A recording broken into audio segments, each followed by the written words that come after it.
Hello বন্ধুরা, তোমরা কি লাইফের কোনো স্টেজে ব্যর্থতা ফিল করেছো? মানে তোমার কোনো স্টেজে তুমি ফেল করেছো বা কোনো স্টেজে তুমি ব্যর্থ হয়েছো এবং তুমি বুঝতে পারছো না এই ব্যর্থতা থেকে বা এই ফেলিয়ার থেকে ওভারকাম কিভাবে করবে। তো আজকের এই সম্পূর্ণ ভিডিওটি তোমার জন্য।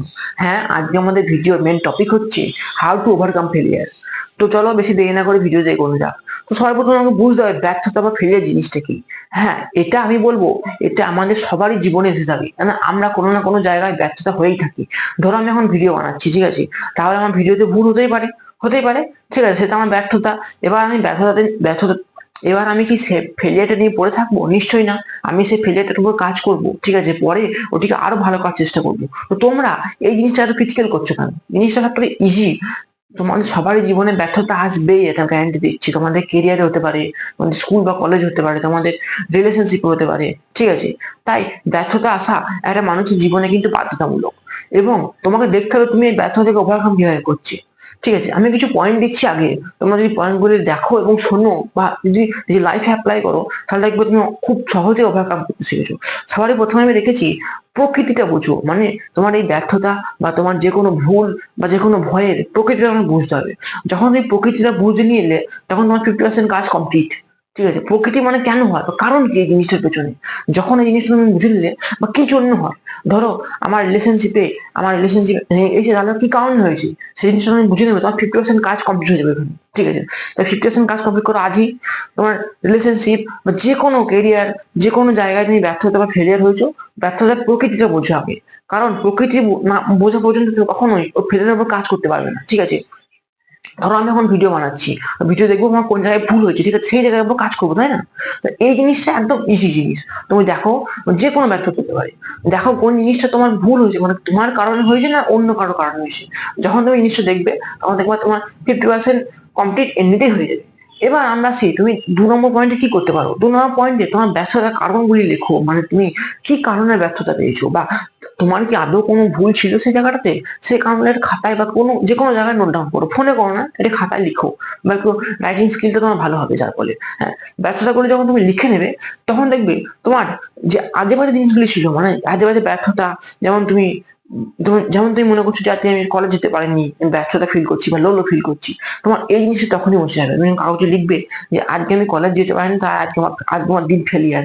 ঠিক আছে, যখন তুমি লিখবে তখন দেখবে ওই ব্যর্থতাটা একদম উঠে যাবে। ঠিক আছে, আজে বাজে ব্যর্থতা, যে ব্যর্থতা কোনো ভ্যালু নেই, সেগুলো তোমার লিখে 100% কমপ্লিট একদম পালাবে বলতে পারো। ঠিক আছে, তাই তোমার যে যে যে কারণে ব্যর্থতাগুলি ছিল বা ব্যর্থতার মেন কারণ, সে কারণগুলি লেখো। ঠিক আছে, কারণগুলি সবসময় দেখবো তুমিই হবে, কারণ তোমার জন্যই ব্যর্থতাটা হয়েছে। ঠিক আছে, অন্য যদি কারো কারণ হয় বা তোমার যদি লেখাতে যে অন্য কারো দোষ থাকে, তাহলে তুমি মেনে নেবে যে এটা সমাজের দোষ ছিল, এটা কোনো আমার দোষ ছিল না। তাই ওই ব্যর্থতাটা কাটিয়ে দিবে বা ব্যর্থতার পাশে কাটকুট দিয়ে দেবে। এবার আমরা আসি ভুল থেকে শেখা বা ব্যর্থতা থেকে শেখা। তোমরা ধরো কোনো স্কুল বা কলেজে ফেল করে গেছো বা ফেলিয়ার হয়েছো, ঠিক আছে। এবার তোমরা মনে করছো যে আর পড়ে কি হবে, আমি একটু ফেল করে গেছি, আবার আমার 1 থেকে 2 বছর নষ্ট হবে, তাই পড়া কোনো মানে হয় না। ঠিক আছে, এই জিনিস সব থেকে বড় ভুল করি আমরা। কারণ আমরা বেসিক্যালি মাঝখানে এসে, মানে আমাদের নৌকা নদী পারাপার করছি আমরা, মাঝখানে এসে আমরা এদিকেও যাই না এদিকেও যাই না, মাঝে ফেসে যাই। কখনো এটা করবে না। হয় তুমি পিছিয়ে এসো, মানে তুমি কোনোদিন শুরুই করো না জিনিসটাকে, না তুমি এগিয়ে যাও, যত টাইমই লাগুক না কেন। ঠিক আছে, তাই জিনিসটা বোঝা কিন্তু ছিল। ঠিক আছে, তোমরা হয়তো বুঝতে পেরে গেছো।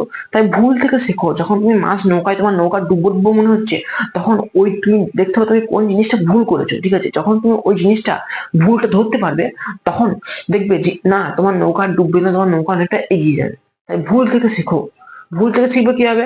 তুমি ধরো কোনো ব্যর্থতা, ব্যর্থতা মানে এমন কিছু নয় যে তুমি সব থেকে বড় ভুল করেছো, মানে জীবনে তোমার আর কিছু হবে না। ঠিক আছে, ব্যর্থতা কিন্তু এই জিনিসটা নয়, ব্যর্থতা হয় নিজের মনের সঙ্গে বা নিজের মাইন্ডের সঙ্গে। ঠিক আছে, ভুল থেকে শেখা। ভুল থেকে যখন তুমি শিখবে না, বা যে কোনো ভুল থেকে বা যে কোনো ব্যর্থতা থেকে তুমি যখন ওভারকাম করবে, ঠিক আছে, তখন একটা জিনিস মাথায় রাখবে, এই ভুলটা তোমার জীবনের শেষ ভুল নয়, কিন্তু তোমার আগেও অনেক ভুল হয়েছে এবং আগেও হবে আরো, তাই না? তাই জিনিসটা থেকে শেখো এবং ওভারকাম করো, এগিয়ে যাও। তো এবার আসছি আমরা ওভারকাম কিভাবে করবো। তোমরা হয়তো ভুলটা বুঝতে পেরেছো, তোমরা কি আর কিভাবে কি করতে হয় সব শিখেছো, ভুল থেকে শেখা বুঝেছো। এবার আমরা আসছি ওভারকাম কিভাবে করবো। সর্বপ্রথমে টেক এ স্মল গোলস, মানে ছোট ছোট গোলস নির্ধারণ করো। ছোট ছোট গোলস মানে বড় বড় কাজের পরিবর্তে ছোট ছোট কাজ দিয়ে শুরু করো, ছোট ছোট কাজ বা সহজ কাজ দিয়ে শুরু করো। তোমরা যখন ইজি কাজ বা সহজ কাজ দিয়ে কোনো কাজ শুরু করবে, তখন দেখবে তোমার ওই কাজের প্রতি একটা কনফিডেন্স চলে আসছে, মানে কনফিডেন্স বিল্ড হবে। সেই কনফিডেন্সটাই তোমার ওই কাজকে একদম 100% নিতে সাহায্য করবে। তাই ছোট ছোট ছোট ছোট এবং সহজ এবং ইজি কাজ দিয়ে শুরু করো যে কোনো কাজ। ঠিক আছে, টেক এ স্মল গোলস, ছোট ছোট ছোট ছোট গোলস নাও। মানে সবসময় মনে করো না যে আমি এই বছরই পুলিশ হয়ে যাবো, না, এবছর আমি এই আজকের দিন আমি এই চ্যাপ্টারটা কমপ্লিট করি বা এই পাতাটা কমপ্লিট করি পড়ার, তারপরে সেটা পরে হবে। বা আজকের দিনে আমি 100 মিটার রান করি, পরের দিন নয় অন্য অন্য 200 মিটার করবো। ঠিক আছে, টেক এ স্মল গোল, ছোট ছোট করে নাও। ঠিক আছে, এবার 5 নম্বর পয়েন্টে আমি রেখেছি নিজেকে অনুপ্রেরণা দাও। এবার নিজেকে অনুপ্রেরণা দেওয়া মানে কি?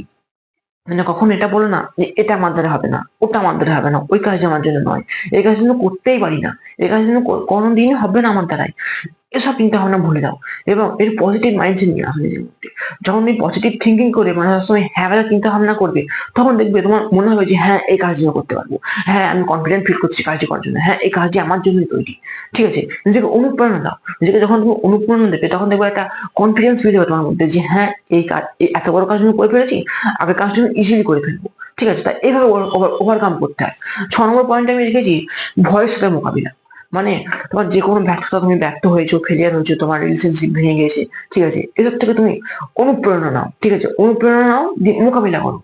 একটা কথা মাথায় রাখবে, working to path of fair, fair to come to cease to exist. মানে তুমি যখন ভয়ের রাস্তায় চলবে এবং ভয়ের সাথে মোকাবিলা করবে, তখন দেখবে ভয় তোমার চম্বকের মধ্যে দূরে সরে যাচ্ছে। ঠিক আছে, তাই তুমি ভয়ের রাস্তায় চলবে, দেখবে দেখবে তোমার ভয় অনেকটা তোমার কাছ থেকে দূরে সরে যাচ্ছে।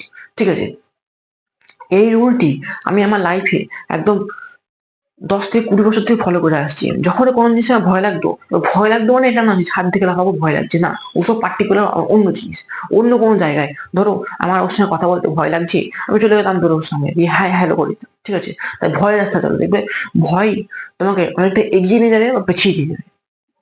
ভয় পেছিয়ে যাবে আর ভয় তোমাকে এগিয়ে নিয়ে যাবে। ঠিক আছে, তাই সবসময় ভয়ের সঙ্গে মোকাবিলা করো। ঠিক আছে, ব্যর্থতা হয়েছে, ঠিক আছে, ওর সঙ্গে ফাইট করো। ঠিক আছে, ওটা নিয়ে একদম রিগ্রেট করো না, রিগ্রেট করতে বসেছো না। আমার জীবনে এত বড় ভুল হয়ে গেল, আমার জীবনে আর কিছু করবো না, আমি মরে যাই। ঠিক আছে, না, রিগ্রেট করা আমাদের লাইফে, আমাদের বাঙালিদের খুব বাজে অভ্যাস। আমরা রিগ্রেট করতে বা কাঁদতে খুবই ভালোবাসি। তাই কাঁদা থেকে একটু উপরে ওঠো এবং ওভারকাম করো, মোকাবিলা করো যে হ্যাঁ হয়ে গেছে আর হবে না। ঠিক আছে, 7 নম্বর পয়েন্টে আমি রেখেছি পরিকল্পনা বানাও। ঠিক আছে, এবার পরিকল্পনা বানাও মানে কি? পরিকল্পনা বানাও মানে একটা ফর্ম বা একটা সাদা কাগজ নাও। ঠিক আছে, এবং তুমি যে কাজটি করবে বা যে কাজটি করে ভাবছো এবং মনে হচ্ছে যে এই কাজ নিয়ে করলে ফেলে যাবো, সে কাজের পরিকল্পনা 0 to 0 যাও। মানে দেখো খারাপ দিক কি আছে, প্রোজ এন্ড কনস কি আছে, খারাপ দিক কি আছে, ভালো দিক কি আছে। যখন তুমি দেখবে যে ভালো দিক বেশি খারাপ দিক কম, তখন ওই কাজটি ঝাঁপিয়ে পড়ো। ঠিক আছে, এরকম ভাবে নানান কাজে পরিকল্পনা করে নিতে পারে। যখন তুমি পরিকল্পনা করে নেবে, তখন দেখবে তোমার ওই কাজটি করতে খুবই ইজি হচ্ছে। পরিকল্পনা করার সময় ছোট ছোট গোলস নিয়ে নির্ধারণ করে পরিকল্পনাটি করো। ঠিক আছে, 8 নম্বর পয়েন্ট আমি রেখেছি অতিরিক্ত চিন্তা বা ওভার থিঙ্কিং করা। ধরো তুমি কোনো কাজ শুরু করছো, বা আমি ধরো এখন ভিডিও বানাচ্ছি, আমি এখন ওভার থিঙ্কিং করেই যাচ্ছি যে কি কি বলবো, কিভাবে বলবো, কিভাবে এডিট করবো। ঠিক আছে, না, আমার সবাই প্রথম কাজ ভিডিও রেকর্ড করা। ঠিক আছে, অতিরিক্ত চিন্তা করা বন্ধ করো।